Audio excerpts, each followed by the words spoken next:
You want to add about 2 cups of water and turn your pot on high so we can get the water boiling. So we got about 1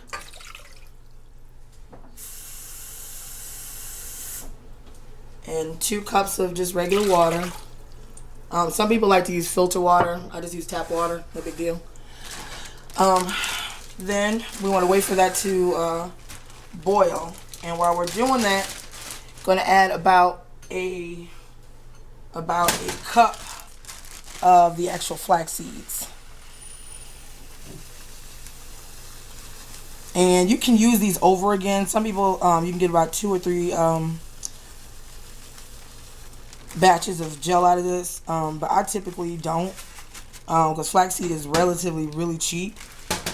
So I just basically just make 1 batch at a time. I use gel pretty much daily, so I like to make a little bit bigger a batch. Some people just use it just for a twist out, make it for just 1 batch, but I like mine to be so I can use at least a week or so, because it lasts about a week. And to get all that out of there as much as we can. Ugh. Okay. Alright. Okay. Then you want to stir the flaxseed. Now at this point, you can kind of turn the heat down just a little bit. So you don't want to, because it is very easy to scorch. And as you see, it is bubbling up and it's actually creating the gel now as it's boiling. You definitely want to stir it occasionally.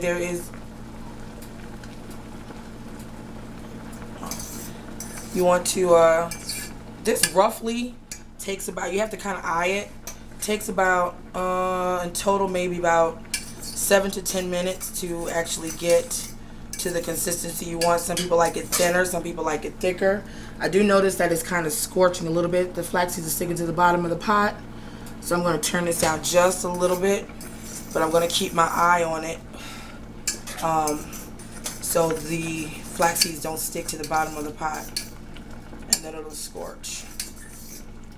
And if you notice, it's got kind of a soupy look to it where the bubbles are popping, the big giant bubbles are popping up.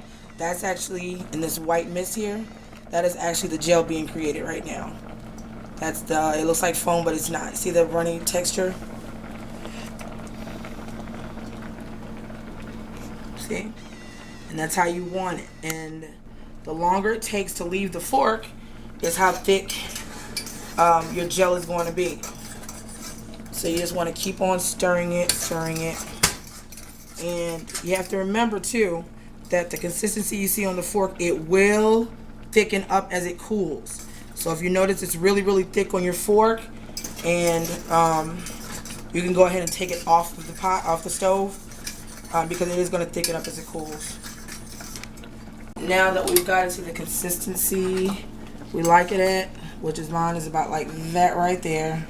Hate to use the word, but it looks like snot. I'm going to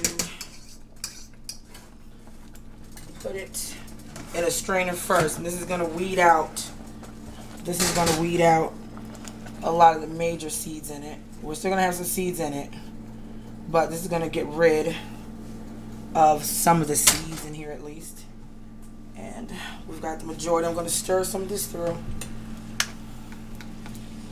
and it will begin to fall. Some people like the stocking method. I found that it was really hard to get it out of the stocking. Okay, now I've got some in here. I'm going to put this back on top of the pot just a second, and I'm going to grab another sifter and pour it into this one. Take the back of the fork, and I'm just going to stir until the gel starts to come out. And see, basically, I just want to keep on stirring until it sifts the gel through the. Okay, and this is the end result. This is our flaxseed gel. And this will be good for me for about a week. And this is basically me just either doing a twist out or even gelling my hair back. But you can make larger batches in this, but like any food odd thing, it's going to spoil over time. So you definitely don't want to make too big of a batch and you have to throw it away. But it is fairly cheap. I do have a little bit left, but I won't be straining that out, so that I could have got more gel out of that cup of flaxseed. But that's how you do it. And there it is.